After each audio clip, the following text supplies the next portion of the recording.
Welcome back to the Bonsai Builders Podcast. I'm your host, Addison Galambos. I'm always curious about what you can learn by borrowing expertise from distinct but kind of related disciplines when it comes to bonsai. So when the chance came up to interview the next guest, I dove in with both feet. My guest today is Mark Britton.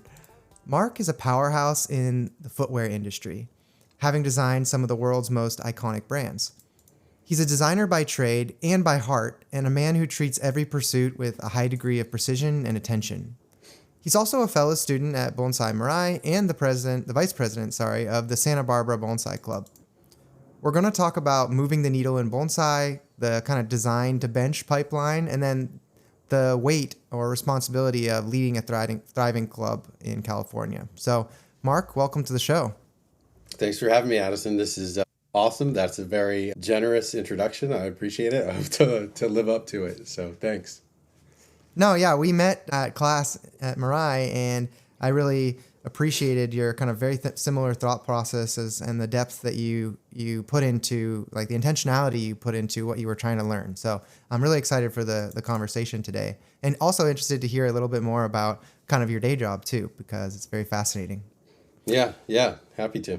So, reading through your website, you've designed a lot of, pinnacle products, I'd say, for like professional athletes. So can you tell us a little bit about your footwear business and kind of your background? And then something I'm really interested in is, I think there's some crossover between footwear design and bonsai design. One thing being like with shoe design, it has to be a shoe first. Yeah. Similar to how a bonsai has to be a tree. So Exactly. I would love for you to kind of touch on a few of those topics and take us through your background as well as how you think it relates to bonsai.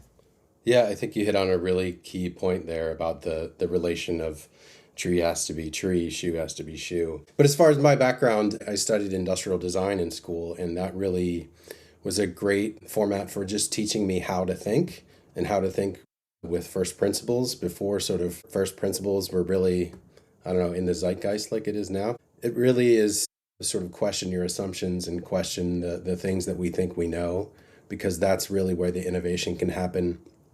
That's where growth can happen. So went to school for industrial design, ended up in the footwear world because it really was that combination of ergonomics and design, and it could really benefit people in the end. Like aside from sports, like that's maybe a bit of a vain pursuit to some degree. Like it's worthy, but somewhat vain.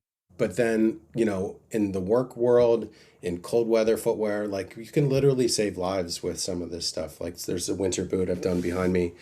That's, it's the coldest cold weather boot in existence. And it really is one of those things where you're saving people's limbs and lives by creating some of this stuff. So really that combination of aesthetics, function, ergonomics was really what got me into footwear. And it very much relates to, the sort of horticulture of trees, the design of trees, this sort of aesthetics and pairing and what you can sort of do and have it still be a tree.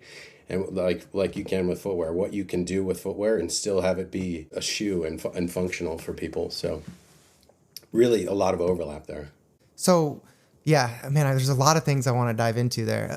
Whenever you said the sports footwear is a little bit of a vanity, I was struggling to understand that for a second, but then you kind of elaborated with, this might help the athlete perform better, but it's not saving a life in the same way that making sure the shoe is well designed for the winter environment might, right? So I kind of understand that a little bit more now.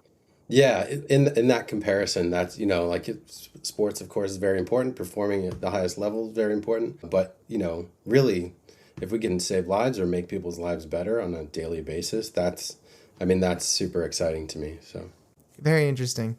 So let's go into a little bit more of can you take me through like when you're designing a new shoe, like what does that process look like? What are you starting with? Like, are you starting with a function it has to perform? Are you starting with a like design idea? Are you starting with a brief from a client? Like how do you start that design process? That's such a great question, because that's like exactly how I think about working with trees. And the entry point is always different. Sometimes you have a tree that you're just like, this thing is awesome. What can I do with it? Like footwear, sometimes somebody comes to me with either a patent or an idea for how they want something to function, and that's sort of the entry point, and then you sort of style it from there. I've had people come to me with like, oh, I want like us like one of my more recent projects was I want a sock to help, like a compression sock. I was like, no, you don't want that at all. You want a recovery shoe that actually helps you recover. And really what we created there from that initial conversation was like really something that's helping athletes after they get off the field, and not this sort of recovery shoe product that is by name only, but it actually functions. We like put an ice pack in it, and it has like massaging nubs underneath, and it has a bit of a compression strap. So there's things that you can do that can really help people. And that's sort of another entry point into how I think about product. So, starting footwear, I generally have a sort of a 3-stage process about how design actually works, but that can start with the idea, with just a market knowledge. It can start all kinds of different places. It's pretty similar to designing trees, in the sense that, as Ryan talks about putting a tree through the vortex, you sort of do these iterations on things where you're trying to massage it into the right thing. Sometimes during those iterations, it can change drastically. And sometimes it's really just like all about refining. So yeah, there's a lot of overlap as to how those two things work together. I hadn't thought of, sometimes the design in footwear comes from your comment about it coming from a patent was interesting to me. It's like, hey, we've got this technological advancement that helps somebody run faster or helps them recover more quickly, and we want to build a shoe that integrates this, this piece of technology that we've created. It kind of reminds me in Bonsai of sometimes you'll be like, oh, I just learned how to wedge cut, so better figure out which tree to wedge cut. But right. Okay, like so I'm a hammer and everything else is a nail now. All of a sudden, yeah, exactly. So okay, so take me through, like, when you're looking at designing something and you've got this entry point into the design. I guess I'm more curious. I'm very curious about Bonsai, but I'm curious as well if this kind of, the two processes that you have mesh at all. But like, are you drawing out the design that you want for the tree? Are you like, what's the, like, before you touch the tree, what happens? Yeah, I've tried that earlier on, to have a tree and draw that out. I think that was maybe a novel thing to me because, I've drawn for the last 25 years, most every day. So that was sort of a very natural approach. But I've also found that the two are just not related. Like once you get in there and you really understand what you're working with, it's sort of not helpful. It can be very restrictive to be trying to shoot for a sort of an end product once you actually have your hands on the tree. Really cleaning the tree and getting your hands on the tree is the best way to sort of understand what you're working with. But I would say, and I would encourage a lot of people to take a step back even from there, to start with the concept of what you're trying to create. Like, source the tree, source the stone, source whatever you're trying to do in your mind, and then put the concept together. Because a lot of people just are like, oh, I have this tree, I want to do whatever, windswept or whatever they think they can do with it. And it's like, that's fine. And I think to some degree that's a lot of people start that way. But to start with the idea of what you're trying to create, or the concept of what you're trying to create, I think can be immensely more powerful. Just thinking back to all the iconic trees that have gotten me into bonsai, like Goshen and, like Walk Like an Egyptian, like some of those things were really like, well, there's faults that people worked with that made it amazing, or really the concept before they even had the trees that they were thinking about. So I think a lot of times in bonsai, we tend to just like, oh, I found this cool tree, I'm going to make it into something cool, that's fine. That's a perfectly valid entry point. But I would suggest to people that there are many other entry points, and that those things can be very fulfilling to do it in sort of a different way, to have the concept first and to create to the concept, just source to the concept. Can you give me some examples of kind of concepts? Like, How is windswept, how does windswept as a concept vary from what you're describing, I guess? Well, like say right now, so I go to Joshua Tree quite often, and I see most of the junipers there are sort of coming out of rocks, right? And that's just something that's, to me, iconic of Joshua Tree, and an area that is super inspiring to me. So I sourced a couple of stones from the local stone place over here in Santa Barbara, and figured out a way to drill holes and adhere them together so that they look like these two boulders of this sort of iconic tree that I'm trying to recreate, and then source some Yamadori from Randy, and the way that the Yamadori relates specifically, like it's got this curved shape and it's going to go over the boulders and then sort of back over. To me, that's the kind of thinking and entry point that is super satisfying to me as a bonsai practitioner. That's that kind of thing where it's like you can make this thing that, well, I wouldn't have just thought of that. That wouldn't have just come up if I just had a tree. You have to sort of have these concepts or inspirations before you even touch a tree, right? Interesting. Yeah, that makes sense. It's almost like taking into account the totality of not just the tree itself, but the totality of the environment that you can represent whenever you're building that design. So it's not just, so it's almost like having inspiration based on, a natural scenario, or it doesn't have to be, something you saw in nature, but that is a good example of somewhere you might gather inspiration from, right? But as opposed to, like I have this tree and I just got it today and I'm sitting down to do the design and it looks like it could be an informal upright. And like, that's the depth of your design, is like, this will go into an informal upright shape, versus this tree could be an informal upright. And I know, like, I've seen this species in the Sierras and I might want to pair it with some sort of container that's evocative of this in a certain season. And like really putting a lot more thought into the concept than, this is an informal upright, or this is a formal upright, or this is a windswept. Interesting. Okay, I hadn't really thought of that, but that makes a lot of sense. I mean, some of the most iconic trees that have really drawn me into bonsai really, I think, started that way. Like Walk Like an Egyptian was maybe more of a fault that was sort of found in the tree and then exploited. Like there was a right angle near the top of the tree, and he was like, well, I'll just keep going with this right angle idea, and it was awesome.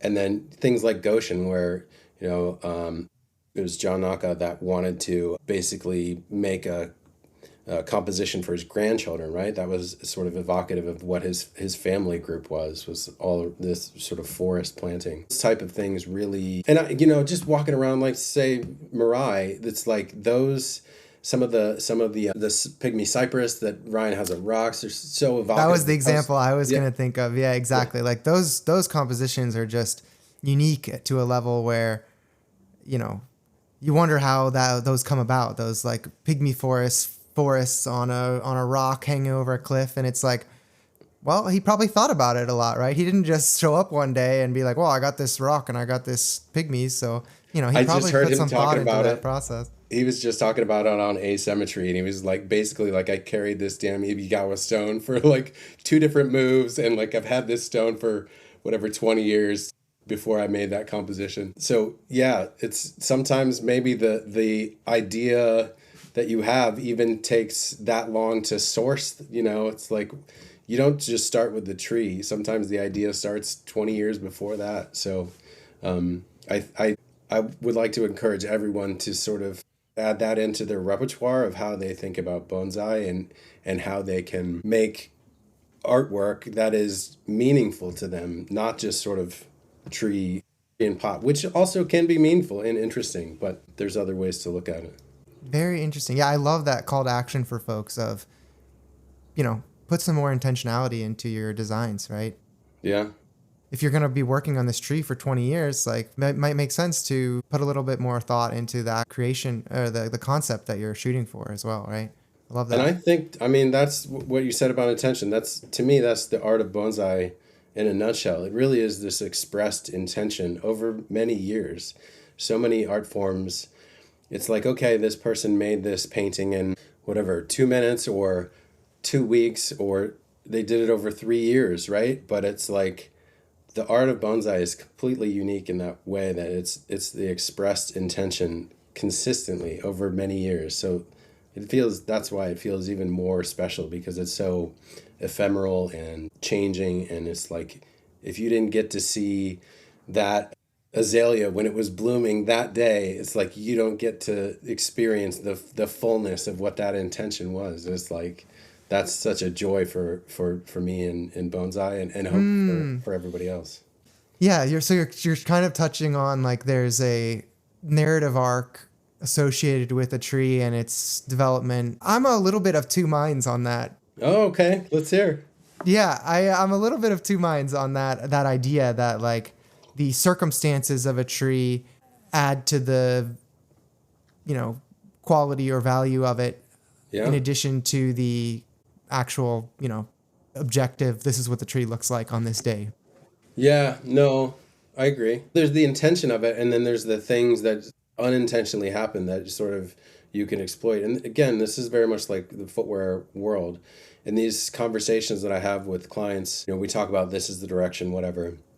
This is how we're going to proceed. Sometimes during those conversations, things change entirely from what was initially thought to something that's like, oh, this is really what I mean. Like, people think they're saying something, but then it comes out in a different way.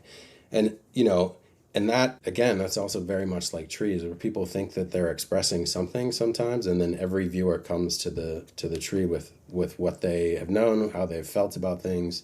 Maybe somebody's had maples in their yard growing up, so they absolutely gravitate towards that kind of thing. The circumstances of the tree, though, I think that can really add to the design of it. That can be the design. I'm just suggesting that this is sort of another entry point, and that once those circumstances happen to the tree, I think to exploit those with intention really is how you want to perceive it and how you want to continue to move on. Intention really is I think it really is the sort of underlying basis for which I start most everything. Yeah, I like the idea of, or I enjoy the stories and provenance of trees, and I think that adds value. But Totally.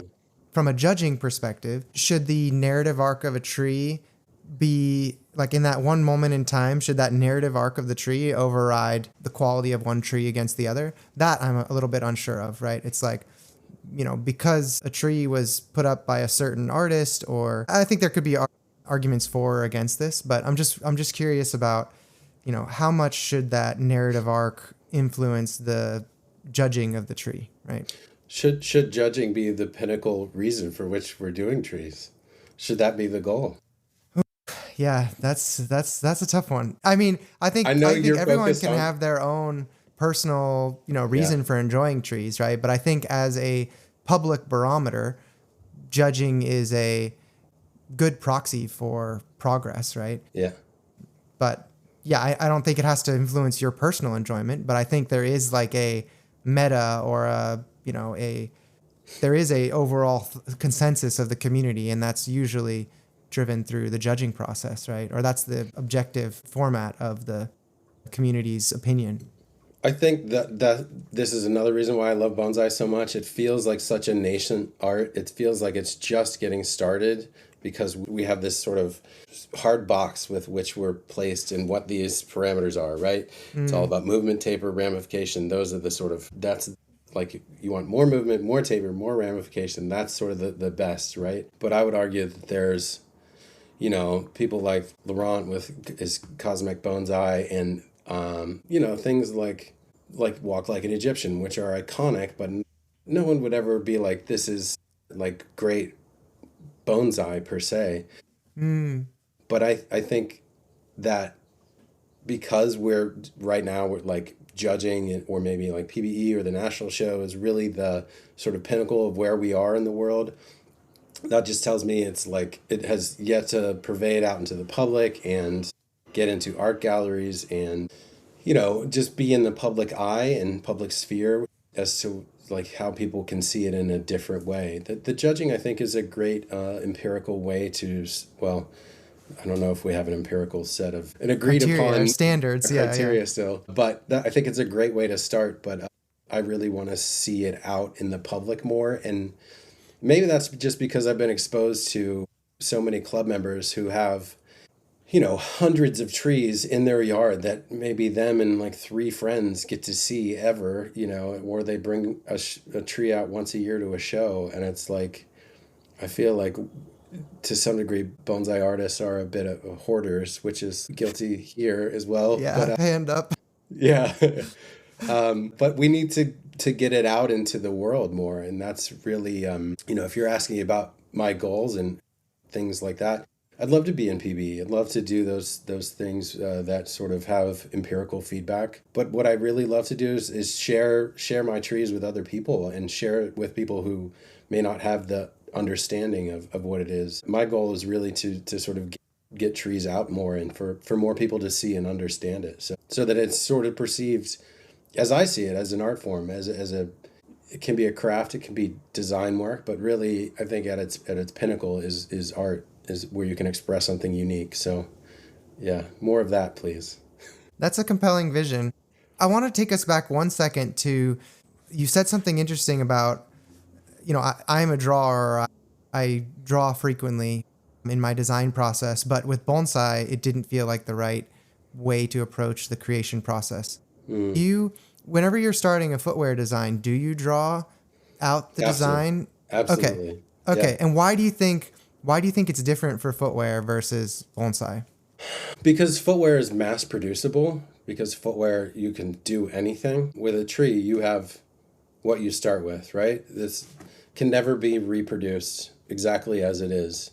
So you really have to treat that thing as its own unique subject. Which is why I see it mainly as an art form, because sort of one metric of something being design is so that it's mass producible, right? So you can recreate this thing.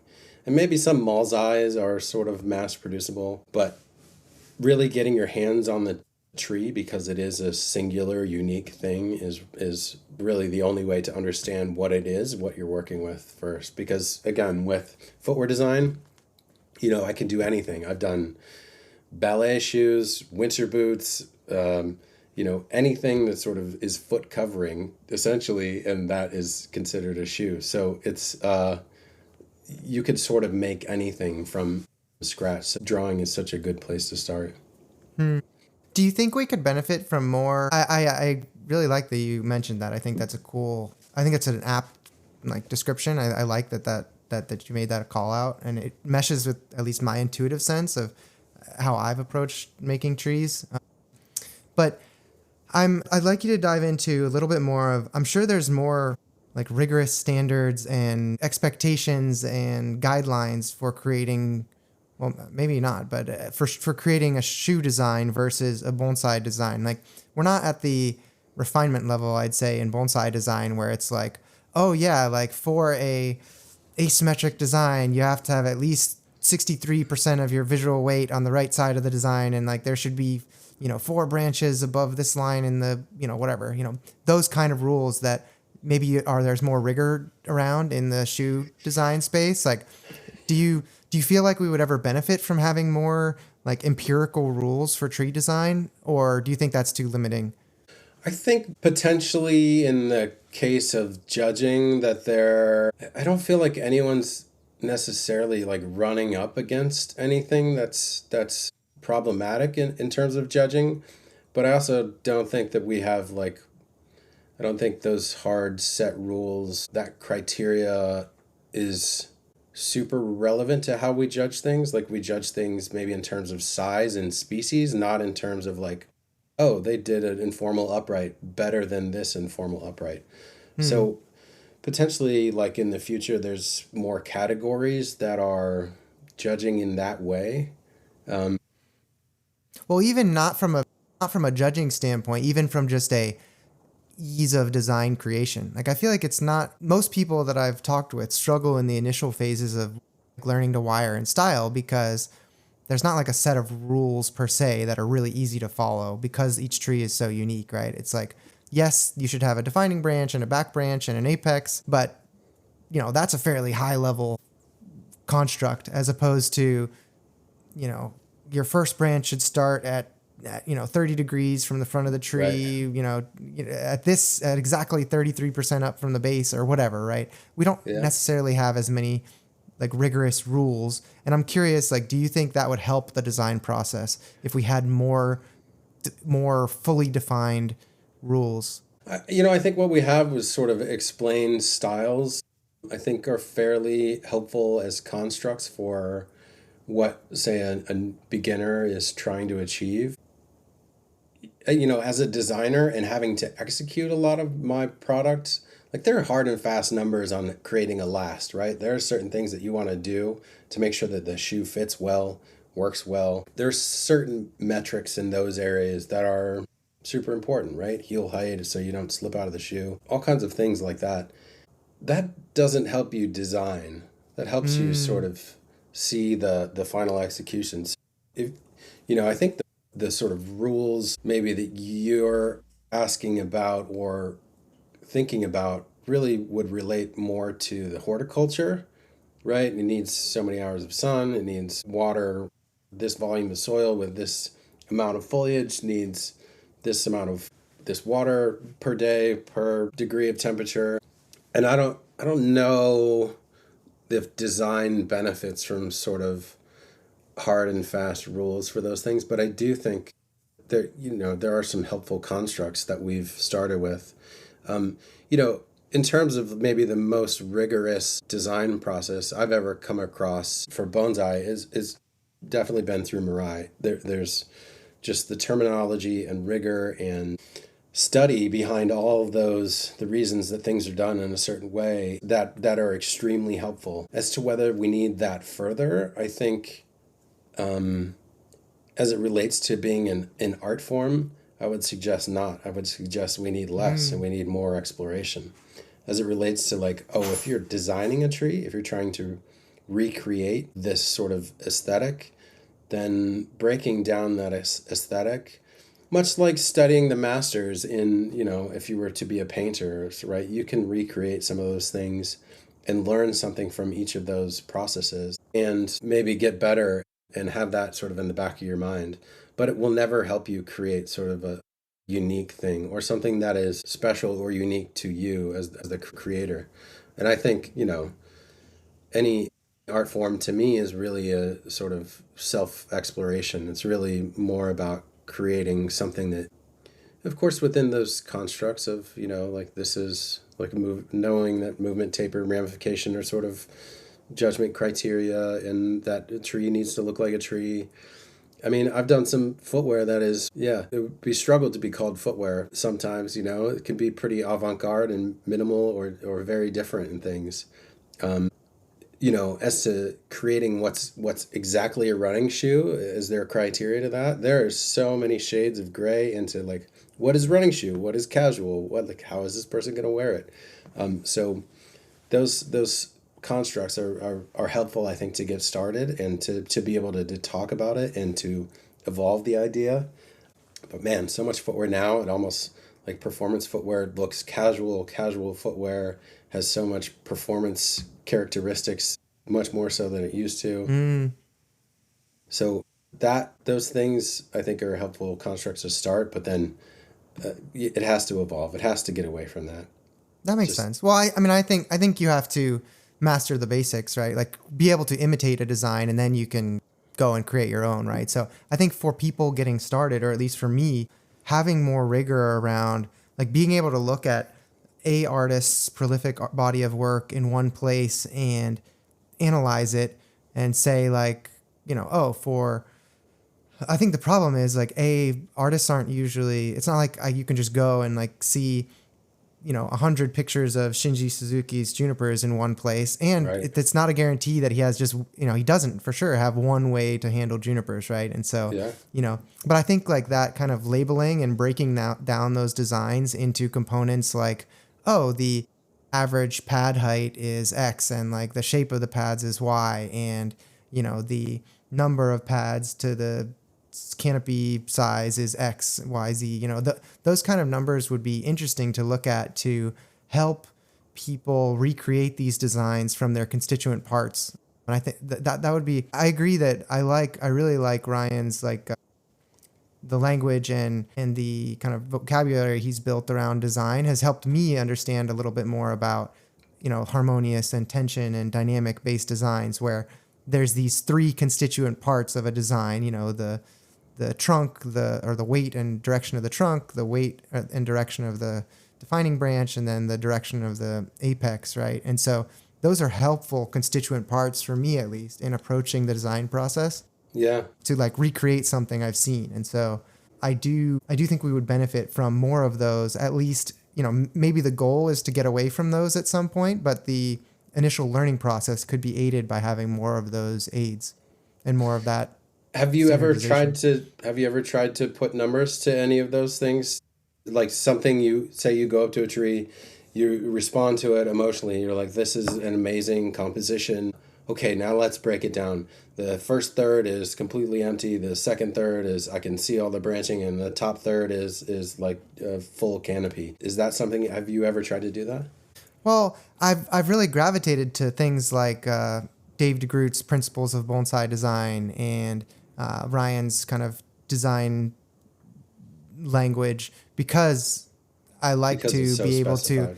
Yeah, exactly. Yep. So whenever I'm in Japan and I'm like when I was at Kokufu and I was looking at trees, that was, I would say I was like trying to look at, hey, there's these 30 different junipers at the show. Like the ones that I respond the most to, what are the characteristics of those designs? And so I was trying to like tease those out so that I can then add them to my own style, right? It's not always super intuitive as like, hey, this is what the final product looks like after 10 years or whatever. It's not always super intuitive to me, like what how did the beginning, how to achieve that exactly, right? But I do try to like tease those things out when I'm looking at those trees in person. But it would be great to even, I think I would love to at some point get even more empirical about it and gather a data set of trees that you can then use to define some of the characteristics from an empirical standpoint of different artists' styles, right? Like what is the kind of proportion or scale of a Peter T design versus a Ryan Neal design, right? And like what is the pad shape, or those kind of things would be interesting to look at and be able to then reproduce based on some idea of like what the actual definition of these styles is. That seems something like I would be very good at sort of feeding in a bunch of photographs and then sort of like, hey, can you break down like what these pads are, or the dimensions, or like, just asking for the sort of numerical evidence of what each artist maybe produces. I think that would be a fascinating thing to look at for sure. Yeah, it would be, right? Yeah. I also want to push back on that I think we need to create things that are more personal and more emotional to us, and things that sort of feel right. With in footwear design, I have to be of two minds. You have to have a design that is evocative to the end consumer. You have to stir some emotion, or like have people break their necks. Like, what is that? Like, what's that new thing? What's that craziness? And then you also, like, you can't just be some crazy art piece. You have to perform. You have to back it up.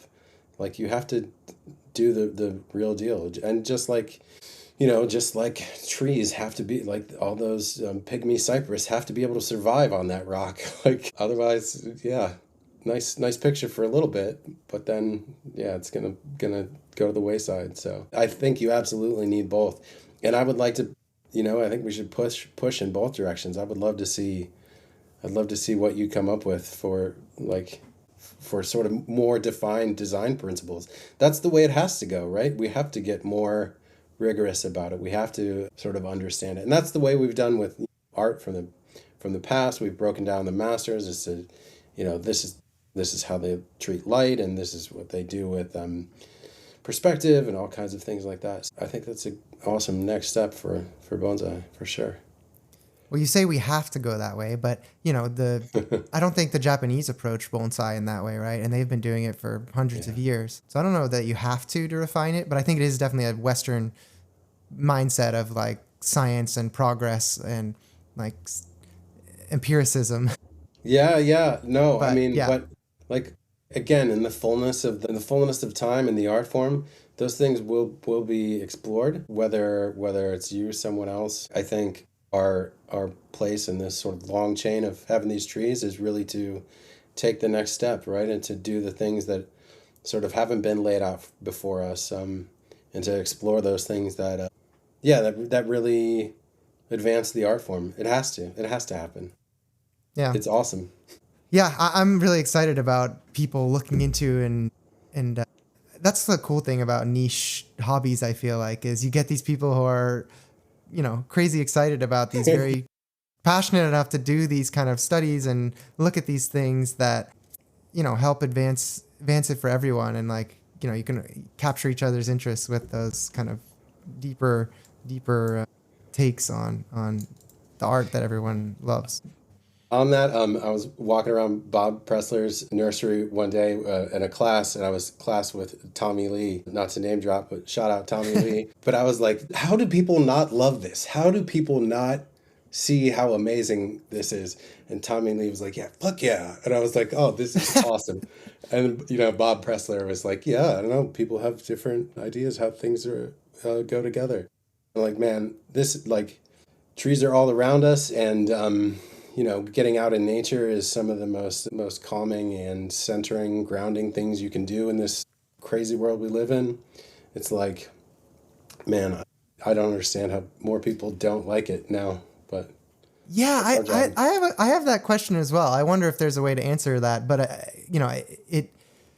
is it just a visibility thing? Like people don't know about it, and thus it hasn't latched onto them, or because you'd think there's got to be in California, there's millions and millions of people who love going outdoors and being in nature, right? So it's like, if there's probably a large cross section of those people who would also enjoy bonsai in some form, right? And so, we certainly don't have millions of people in my club, so so it's interesting to think of like what is holding back bonsai from being more mainstream. But think of like every person that you've shown your trees to that maybe hasn't been exposed to it. They're like, oh my God, that's so cool. Like, whoa, how did you do that? Or how old is that one? Or what's that one worth? And that's generally the first two questions. Yes. Yeah, that's true. But like everyone is amazed. And I'm like, okay, so if there's this like complete fascination with it, how is it not everywhere? And I guess maybe that's what we have to do. But anyway. Yeah. Yeah. So I guess on that topic, so speaking of kind of fostering bonsai in the community, I wanted to talk to you as a fellow kind of club board member and get a little bit more of your take on, you're leading the Santa Barbara Club as vice president. Can you take me through, how long have you been on the board? How long have you been involved in the club? What did that, what is your connection to the club? I'd love to learn a little bit more about, what that journey was like for you and how it coincided with your bonsai journey. Yeah. I mean, getting into a club really was the hook for me. Practicing by myself and doing these things. I was instantly addicted once I listened to a podcast and I was like, oh, I want to try this because I had a bonsai, in quotes, when I was little, of course, killed it very quickly. But I was like, oh, I want to try this style. And then I want to try this species. And then I just, had 30 trees within 6 months, right? Not knowing anything about the area, not knowing anything about what species, how they worked in our area. So really getting into the club, and that was like 4 years ago, getting into the club was such a growth period for me, because then I understood, or I could understand, what grows here. Why are I killing all my maples? Because our water sucks. Like, why do certain things, why do people grow this here, right? Or how can you create this style here? And what time of year do I do all these things? So getting into the club, maybe that was 5 years ago now, really kicked that off. And, thanks to Jeff Shahovsky, who was the president at the time, he saw that in me and was like, this dude's hooked. Let's pull him into the board. Shout out Jeff. So he got me into the vice president position after the vice president moved. So that was maybe 3 years ago. And we've had sort of drastic amount of changes since then. When I first started, the club was really struggling, no money, just, coming out of COVID where nobody was meeting. So it was very, I mean, it was on life support at that time. But thankfully, we've had some amazing donations since. We have a healthy endowment now. The last 3 years, our show has been getting better and better. Last year, we doubled our membership, which was insane to me. Yeah. So doubled our membership. Where'd you go? Where'd you start? What'd you start at and what'd you get to? So we were at like 45, so like 90, 100 now. Wow. So more than doubled. Congrats. That's awesome. Thanks. And the majority of that, I have to thank Anthony Renai, one of our members, for setting us up at his school system in Montecito. I have to thank Gwen Stauffer. She's such a great leader. She knows nonprofits backwards and forwards, and she's been amazing into sort of, dotting our I's and crossing our T's, like all the things that are really helpful to run efficiently.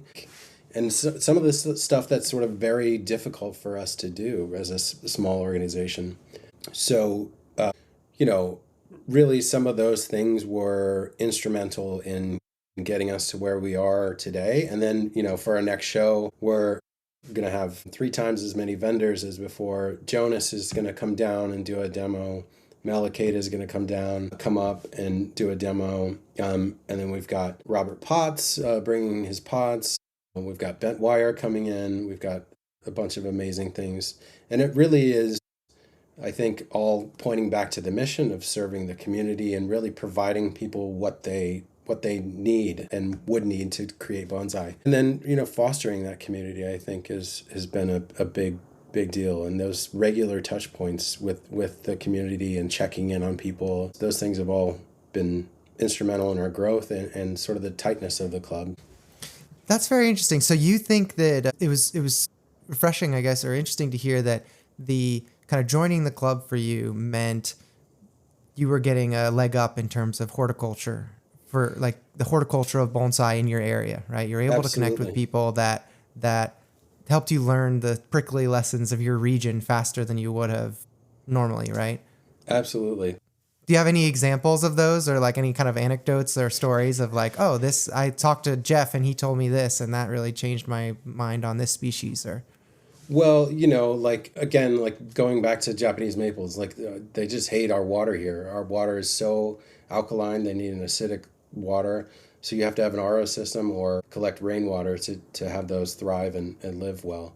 Jeff has done some other things, like just introducing me to Mirai. When I first started, my education was like Peter Chan and Bjorn and those were great. And, I was doing stuff with Bjorn's online school, and that was helpful, but really engaging deeply with what works in our area, how we can grow things in our area. Again, as a new bonsai practitioner, that's a huge step, is joining a club. The step after that is going to a show, like a serious show, and being able to see, like, this is really achievable and this is really amazing. Like seeing trees in person and really understanding that there is the presence to a tree. It has whatever the mochikomi, and like you were talking about with Peter T, like trees with presence. It's like, how do you quantify that? You don't know, but everybody knows it. Everybody can feel it. And it's like, oh, this is so cool. It's like, I want to do this. It's like those are the big steps to me that I think taught me so much and really hooked me more, honestly. Yeah. Exactly. Keeps you seeing there's another level of depth to what you're trying to do and achieve, right? Yeah. And that's motivating for that type of person who enjoys that. So, and then going up to Mirai, you're like, there's like 7 levels deeper that I'll never get to. Yeah.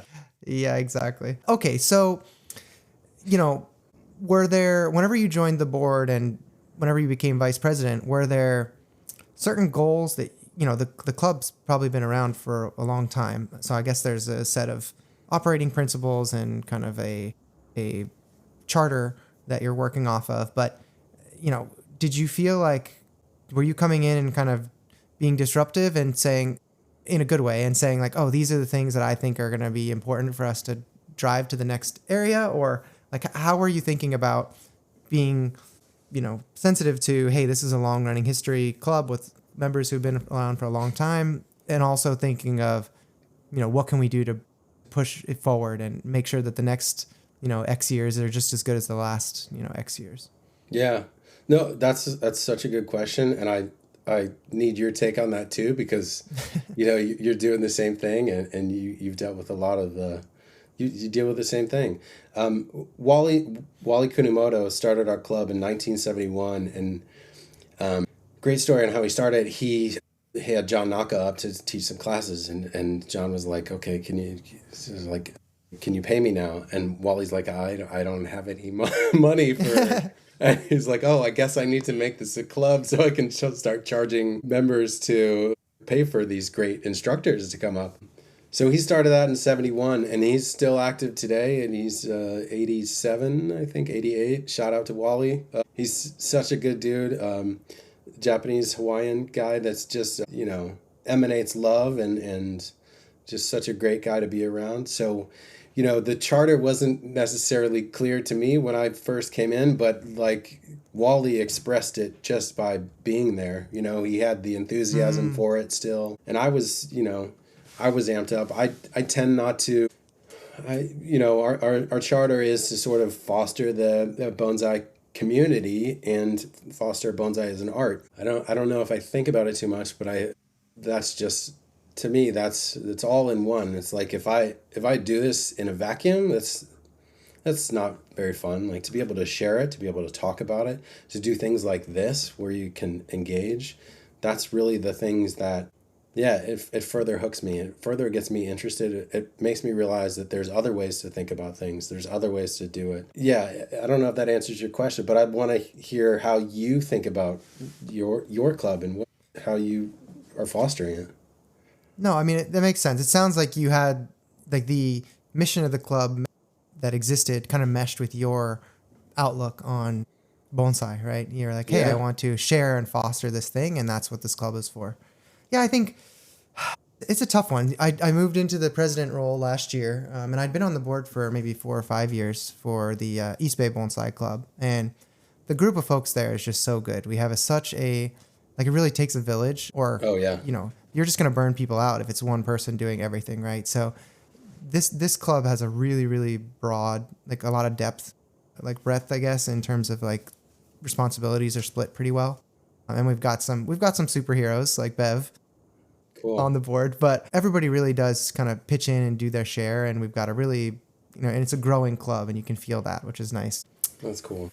Yeah. Whenever I joined, we were very good on the finances side. It was almost like, what can we do more? And then, I think you have to be respectful of, hey, I'm joining this club as president, and, I've been a part of it for 6-7 years, but there's a lot of people who've been a part of it for 25, 30 years, right? And so you have to balance, keeping the spirit and understanding the spirit of the club, and also helping infuse new energy and life into it, right? So that it's sustainable for you to, put your energy into as well, right? And so, I think initially I had some thoughts about, like, wanting to kind of change the structure of the club somewhat. The club is actually the charter is very focused on the social aspects of the club, which, I'm also very interested in hence this podcast, in the, like, helping to create more craftsmen, or, like, artisans of bonsai, right? And so craftspeople, I guess.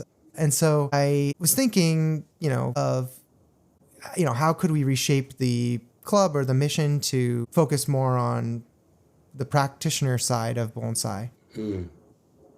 But, I think after kind of really understanding the motivations of the different members and, like, what they were excited about doing, I think I've kind of fallen back on a model of, let's keep the mission of the club very similar, but let's allow for people who are passionate about individual areas to, like, come forth and, like, not exactly, and express that through kind of volunteering and helping organize things within the club. So as a president, I see my role as more organization, and also, allowing us to, like, unblocking people on things that they want to do, but I'm not necessarily dictating to the board members, oh, we need to do this or that, right? It's like, what are the people that actually want to be a part of the club? What are they passionate about? Like, we started we started doing some more like surveys for the club, which was cool. I thought that was a really good step. Cool. So now we have some like actual evidence of what the actual club members want that we can use That's to great. make decisions.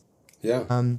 We started doing, and then I did some kind of like digital reorganization stuff that was just kind of quality of life. So let's, up our AV equipment. Let's improve our video streaming quality so that members that can't join in person can still join the meetings. Let's record the meetings. Let's do advertisements for our shows to get the word out to more people. So those are the kind of things that I felt were like not changing the mission of the club, but changing the visibility and like professionalism of the club. So I kind of chose those as some of my items to focus on. And, I have no regrets, or I think that's gone over fairly well. And then let the actual board members decide on what they are most passionate about and want to drive. Yeah. No, that's super interesting. That's a lot of what we're doing. We do need to sort of update AV equipment and, just web outreach. But, as far as membership to or membership and show attendance, like just Facebook advertising was such an amazing step forward. It was like, again, I think that doubled our show attendance, which was, that was awesome. Now that you're talking about it, I feel I'm reminded that I did have somewhat of a hidden motivation to bring in more teachers that would discuss the art form, discuss the ways in which this could be expressed, because so often we get so bogged down in horticulture and whatever, styling, nitpicking things. We had Aaron Packard last year, and he was just I think that was just such an eye-opening experience for people to understand, like, oh, there's different ways to think about this, and like the art form is evolving, and there's different ways to show the art form in context, so that it's not just sort of, again, a vanity pursuit. It's really like these are things that are meaningful to people, and then like helped people in the internment camps sort of make it through.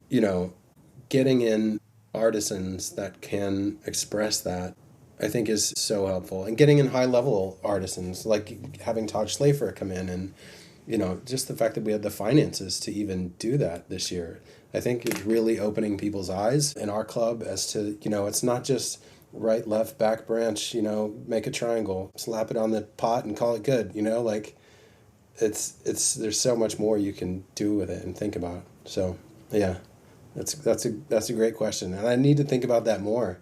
That's really where we're at going forward. We need to. Yeah, you've kind of gotten through the crisis, and now you have some room to breathe and say, like, hey, we got through these years. What's the next frontier, right? Yeah, that surveys. I mean, that's such a great idea. We absolutely need to do that. That's great.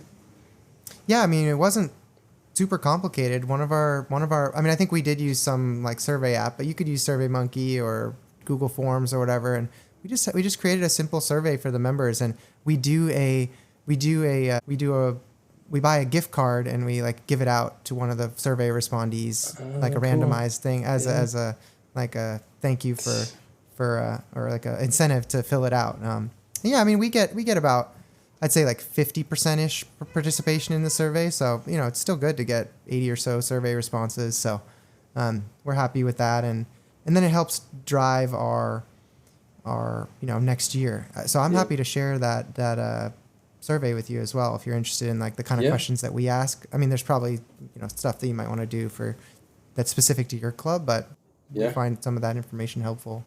That's amazing. That's absolutely a next step we're going to do. Cool. The other thing we're doing, which I'm really excited about, is this year I've always wanted to make our shows better, like make sure that people are better at making trees so the trees can look better, and then just find a way to encourage better quality trees in the show. And the last 2 years we've really done that. Our VP runs the show, and Michael Zabo has done an excellent job of adding a lot of new kind of innovative twists to how we do the show. Like we added in a public voting where we don't have we're not like a club quite like where there's competitive nature of like, oh, my tree got a 4.3 and yours got a 4.1 or whatever. We're not really at that level. And that's not really the intention of the club, but we printed out slips of paper that have, and we have piece of like pencils that people can use, just general public visiting the show. And they fill out like, what's your favorite tree, and like which tree is the curviest tree, or like which tree is the most delicate, which tree is the oldest, and people get to fill those out at the show. And we've had members of the public having so much fun, really engaging with their family, with their kids, of like, oh, honey, what do you think the oldest, or like which tree's the strongest looking, like those kind of things. We ask people to like try to give their opinions on that. The membership as well as the general public really seem to be having a lot of fun with that. So that was cool. That's so awesome. And I'm so jealous because our club seems to have this aversion towards judging anything or feedback. And only last year was I able to start a critique period. And I think we were having some growing pains with that. So obviously we need some more practice. But with Jonas coming to our club show this year, I know he's going to lead the critique, and I think it'll be more effective. But that public voting, man, this is awesome, Addison. We should just talk more about this offline, about because that really is engaging with people, where it's not just like some pretty thing that you look at and then hands off. It's a lot more personal to people. It's interesting that way. Very cool. Yeah, we've done that the last 2 years, and then we announced the kind of category winners at our holiday party, which people are, and like in our newsletter, which is fun too. And we also, I don't know what it is about bonsai clubs, but it does seem like there is an aversion to any type of critique or judging. But I think this treaded the line fairly well, of like, it's not a high stakes thing, and like it's not, it's also just like members of the general public, so there's not as much weight per se behind the, like, somebody doesn't feel bad if they didn't get the oldest looking tree, for example, or something like that, right? So it's a fun way for folks to engage, and people seem to enjoy it. We also do a critique. We have our artist come in and do a critique, whoever the headliner is, but we do it at like a specific time, so only people who want to participate in the critique do. Yeah. So that seems to help out with that too. And then we just ask that they, be gentle. Yeah. But I think that's been a step forward. The other thing we're doing, which I'm really excited about, is we've revamped our tablecloths and our backdrops. So we're getting all new backdrops sewn. We bought these new tablecloths that are like wrinkle resistant and really nice color. So that's been a big step up, and really thankful to the members that made that happen. So. Yeah, that was a big push for us last year, is to get all new tablecloths, because I think there were club members that were steaming and ironing until like the wee hours of the night before the show, and like that's just not going to work anymore. Yeah, 100%. I don't know what the fabric type we used was, but it's much more, we don't have to steam and iron and get them laundered and stuff, so it's been pretty nice. Yeah, very cool. Alrighty, so any topics that you want to kind of discuss? Anything we didn't touch on that you think is top of mind for you in your bonsai practice right now? You asked me about goals. I want to ask you about your goals. Like, it seems, I've listened to the podcast pretty consistently. It seems like PBE is pretty high level, like winning a PBE category is pretty high level for you. Well, I wouldn't say winning a category. I think my goal is I want to be able to create trees, like me be 100%, as responsible as you can be for the full life cycle of a tree. But I want to have something that I created get into the PBE. That's my kind of initial goal. I guess I'm not as motivated by the like category winning section of it. Like, I would love to get feedback on my tree through that format, and like, get insight into how I can do better. But like, I don't see myself, maybe it's just because I don't see myself like at that level of being able to build the top quality tree yet. And so I don't really have as much, it's just not something that really drives me of like winning a category per se. But I would love to be able to get trees that I made into the expo. That would be a really awesome barometer for me. And that's what I'm shooting for, because that's a validation of, I'm trying to learn to build trees well and build good looking trees. And so that, if I'm able to get it into the expo, then I feel like that's a checkbox, right? Of like, hey, you're actually doing something at a fairly high level to be able to do that. Yeah, No, that makes sense. I agree. I would love to be there at some point. And I think, you talk a lot about sort of having you have your day job and you're still trying to do this thing that professionals do all day, every day. And balancing that is like, yeah, that's a very real thing. I can only have so many trees. I've got 2 kids, 2 jobs, the volunteer, like the club, like there's a lot of things going on. I am My next question to you would be like, what's the best way you found, and assume I have some answers as to like how you want to achieve the sort of PBE as a goal. One of them has to be just focusing down on what species you're working with or the amount of trees that you're working on. Yeah, that is a tough one. I mean, well, I think so you're asking what have I found? I mean, I haven't got a tree into PBE yet, so we'll see if it's successful, but like how am I structuring my practice such that like what do I feel has helped me get the closest to getting towards that goal? Is that kind of what you're asking? Yeah, exactly. Yeah. So, I mean, I think it's a few things. The first thing is extremely structural. I bet like 50% or more of the battle is actually just buying the right material and investing in the correct material. So a big thing is like, in the last like 2 years, I've started spending more money on trees and buying, or just like having a bar of a certain quality level of tree to bring into my collection. So I've rotated out probably 50+% of my collection and have replaced them with trees that I think are potential PBE candidates in terms of like base quality of the tree. Has the scale changed? Have you trade out smaller trees or thinner trees, do you feel like, for bigger or? That's a good question. I've tried to kind of strategically buy trees that will be competitive to get in their category, in their size category. And, I also have a very small space. So I tend to have trees in the like medium to large category size, as opposed to the extra large category size to large category size. So I probably have like trees at the tail end of the large size, which probably doesn't make them super competitive, but are trees that I enjoy. And then I've got I'm trying to buy trees in the medium category as well, because those still are at a size that I really enjoy, but if it's within that 12, 18 inch, whatever the categories end up being this next year, I think there's going to be also like a Kifu category this time. So I've tried to focus in on buying trees that I think are going to be competitive in their category as well.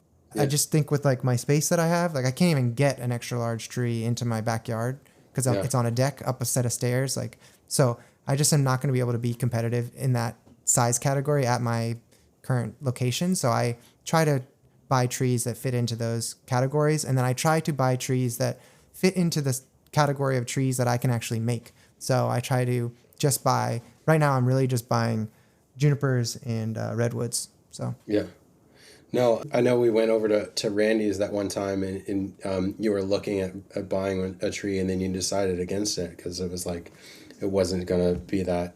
And I think that's such a key aspect for so many people that don't just spend the money on something because it's right in front of you. Like, and I think that's why it's so helpful to go in with a concept of what you're trying to create, so that you're sourcing a tree that sort of fits within that concept. But I'm right there with you with this small space. I've got about a 10 by 25 space in my back porch here that I've crammed everything into. I'll have to send you some pictures after this. But yeah, I mean, really that medium space, I'm sure that's one of the most competitive spaces out there, just because, 2-man trees are hard to work on. Just having, I have a couple back there, which is maybe not the best idea, but it's good to try at least. That medium-sized space, I think, is really compelling. It's interesting. Even small trees, it feels like shohin is like so much harder of a thing to do. It seems easy at first. You think like, it's smaller, there's less to do. It's like, no, it's really hard to take care of that. It's really hard to achieve high levels in that, Totally. That's why Jonas is so good at. But anyway, that's an interesting thought. It feels like this podcast is sort of that uncovering of all the tips and tricks that you can do. Yeah, exactly. Yeah. That's awesome. I'd say the other thing that, I would say I'm not innately very good at bonsai, so I have to like be shown things a few times before I really actually internalize them. And so something that's been important for me in the last year or so is really coming in with an intentional thing I want to learn and getting a lot of reps on it whenever I am with a professional. So, for example, whenever I go to the classes that I take locally with Adam Toth, I'm just focused on Shimpaku juniper, and I'll come like maybe 3 or 4 times a month sometimes, and I'll just be making Shimpaku juniper pads. And like I've had good success with kind of bullying my way through to like getting to learn some of these higher level concepts by just going and doing it a few times a month. And being very static on like, okay, I'm only going to improve at this pad creation. And that's been helpful for me. And I finally feel like I'm kind of breaking through some barriers in my practice to help me get closer to that, like trees looking with more of like a professional touch. Like I'm not there yet, but I feel like that approach has helped me a lot. And so that's been a game changer for me. And I'm expecting that, yes, if I learn to do this technique with a Shimpaku juniper, it's probably going to be fairly, I'll probably be able to apply it more quickly on other species where it's relevant in the future, right? So, like, yes, I am focusing in and being very, very tight on like one particular foliage type. But I anticipate that those lessons will help me, work on a black pine or something like that in the future too. So, there'll be some differences, but that's kind of my current approach right now. And I feel like I'm making progress, which is good. That's the key aspect. And it doesn't always seem like it seems never linear with me in terms of progress, although there are times when it can be.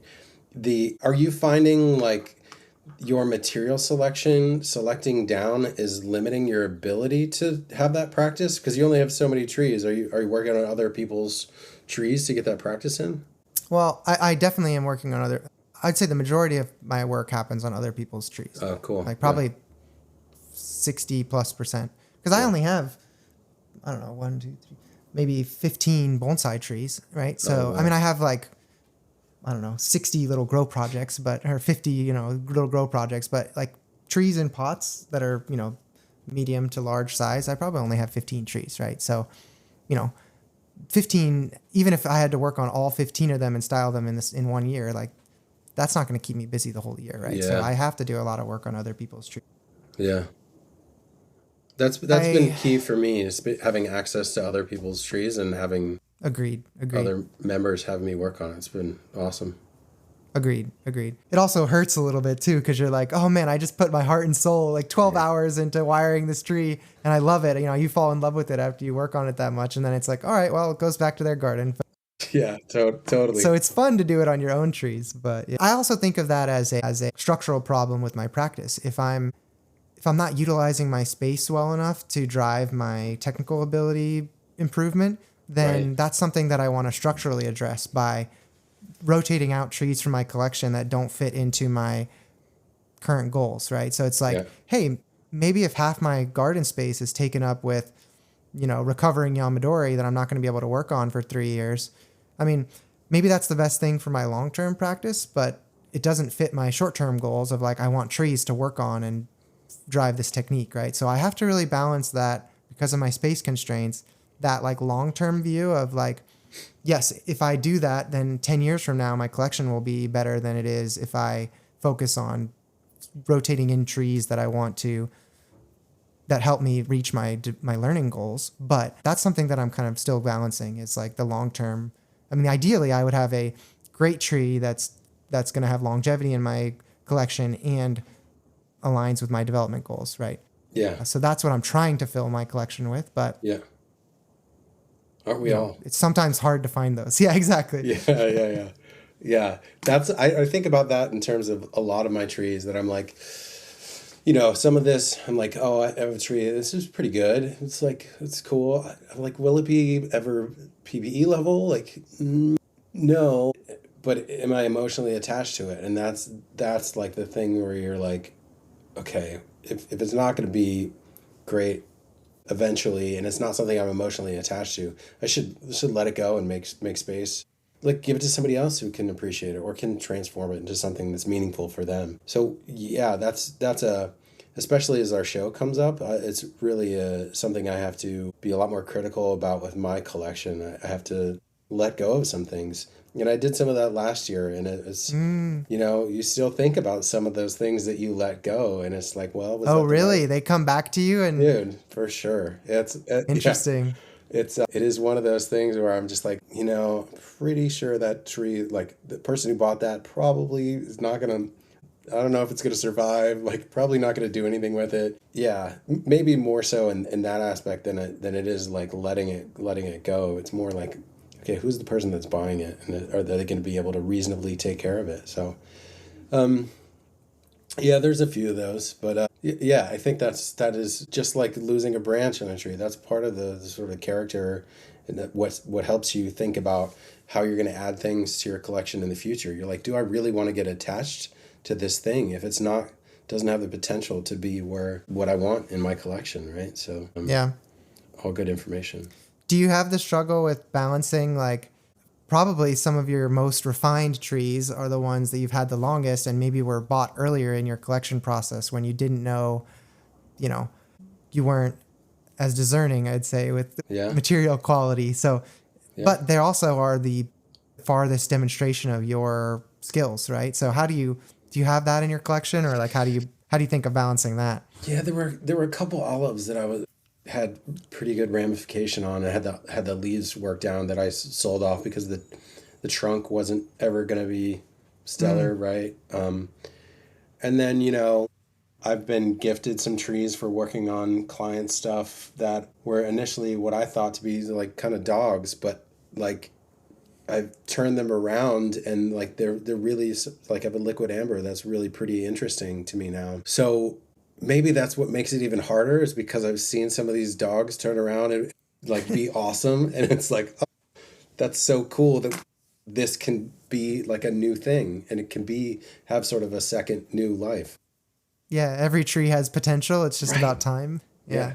That's it. That's a bit of the problem. So yeah, it's a balance. It's a bit of a struggle, and I think that's what some of the most successful artists do is they're like, I can tell you nothing comes into Ryan's collection that's a dog. He's like picks bangers, and then he makes them like double bangers by the time he's done with it. Like there is an art to material selection, period. That's for Absolutely. sure. Yeah. Absolutely. Do you feel like your eye for material selection has developed fairly well? And I'm curious whether you think it was a linear process or you think there's been kind of leaps and bounds. But definitely leaps and bounds. When I first went to Todd's, it opened my eyes as to like how something starts and how you can treat it, how it can turn out. What maybe like a dog in terms of like Yamadori, I think can still be super interesting and very compelling, just because it has the age. Like you were talking about with Peter T. It's like some of the age is just like, okay, there's all kinds of flaws with it, but it's whatever, 150 years old. It's so cool just because it's that old, right?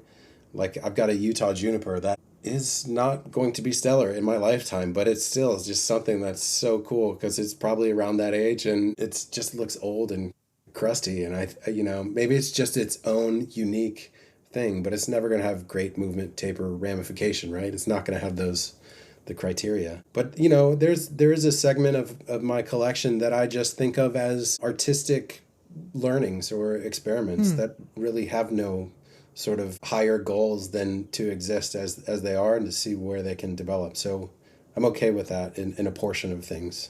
But yeah. It's a tough, the line gets finer all the time. Yeah. Well, I mean, I think I work a lot with Sam Tan, and I think he's done a really good job of taking, pretty humble Yamadori material, like stuff that, like nobody bought at Randy's after a season, and, he bought 3 of them for a deal kind of thing, and transforming those into really compelling trees. You're right that like there's a challenge to making a good design with something that maybe is a little bit limited in the first place. And then there still is, in this Yamadori material, just because it's so old, there's always going to be some value that you can eke out of it that's unexpected, which is cool. Yeah. That transformation is, I kind of live for that. That's like like to see sort of something very cool come out of what is essentially, like you're saying, humble material. It's, I don't know, maybe that's the thing that hooks me the most, I think, is like that transformation. It's so cool. Yeah, absolutely. Yeah. So I wanted to give you a chance to, I would love to, if you have a place where you'd like people to connect with you and kind of, yeah, I would love you to plug that. And then, any other shout outs you want to make on the podcast? Yeah, sure. I'm Medial Mark on Instagram. I do shoe stuff and bonsai up there. Don't be afraid of the shoe stuff. And then our club show's coming up May 16 and 17. I don't want to get this wrong because I'll be roasted by the club. May 16 and 17 at Montecito Union in Santa Barbara. It's going to be our biggest, best show to date.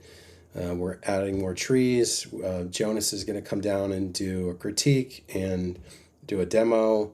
And then we've got 7 other vendors, Rough Cut Pottery and Bent Wire and Malakita and Guy Altschul.